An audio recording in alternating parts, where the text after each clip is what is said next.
Hello दोस्तों, आज की कहानी है बकरा बना राजा।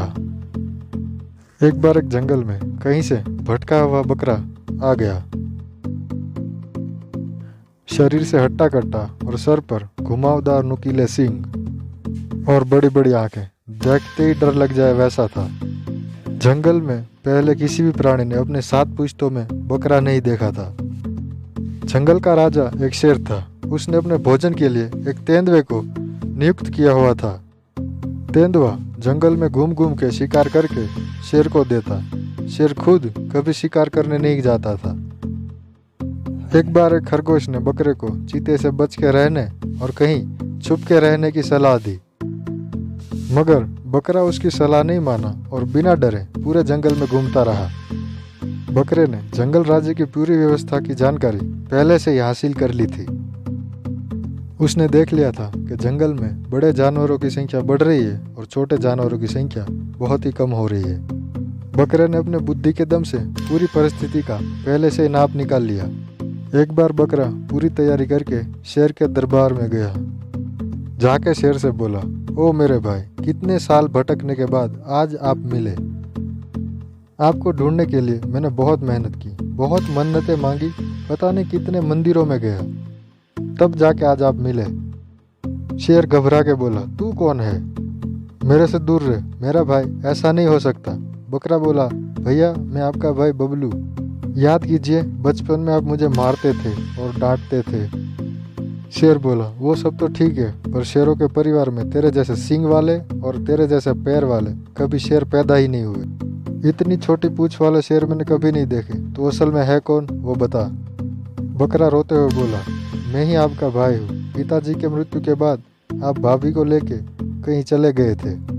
उसके बाद आपको ढूंढने के लिए मैंने पता नहीं कितने जंगल छान मारे, पता नहीं कितने ही दुख झेले। फिर थक के आपको ढूंढने के लिए मैंने शिव जी का तप किया। मैंने प्रण लिया कि आजीवन शिकार नहीं करूँगा और घास खाऊंगा। तब जाके प्रसन्न होकर शिव जी ने मुझे इधर आपके पास भेजा। बकरे ने देखा शेर को उसकी बातों पर भरोसा नहीं हो रहा, इसलिए बकरा बोला, भैया मैंने अपने पैर के पंजे काट दिए हैं और ये पैर उसकी जगह नए उगे हुए पैर है। जब मैं भगवान का ध्यान कर रहा था तब बंदरों के बच्चों ने आके मेरे बालों को मसल मसल के ऐसे सींग जैसा बना दिया।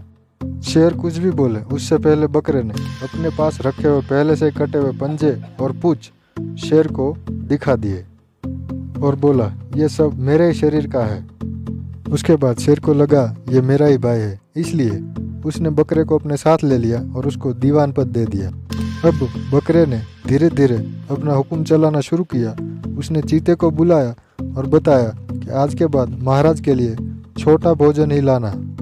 बड़े और भारी भोजन खाने से महाराज की तबीयत खराब हो रही है, इसलिए अब वो कम भोजन खाने वाले हैं। उसके बाद बकरे ने बाघ को बुलाया और उसको सेनापति पद से हटाकर बंदर को सेनापति बना दिया और बाघ को रसोई का काम सौंप दिया। रोज रोज कम भोजन करने से शेर भूख से मरने लगा और एक दिन शेर बेहोश हो गया। इस बात का फायदा उठा के बकरे ने खुद को जंगल का राजा घोषित को कर दिया और खुद जंगल का राजा बन गया। एक दिन रसोई का काम कर रहे बाघ को पता चला कि शेर का भाई बनकर आया जानवर तो बकरा है और धोखे से वो जंगल का राजा बन गया है। बाघ को तो बहुत ही गुस्सा आया। वो सीधा ही राज दरबार में गया और सिंहासन पर बैठे हुए बकरे के सामने जाके दहाड़ मारी। बकरा तो वहां से घबरा कर भागा और बाघ भी उसके पीछे उसको पकड़ने के लिए भागा। उस दिन से आज तक जंगल में कहीं भी बकरा नहीं दिखा। आपने देखा दोस्तों, इस कहानी में से हमें सीखने को मिलता है कि दगा किसी का भी सगा नहीं होता। धोखा करके आप थोड़े समय के लिए खुश रह सकते हैं, जीत हासिल कर सकते हैं, मगर अंत में उसका परिणाम खराब ही होता है। आपका दिन मंगलमय हो। Bye bye.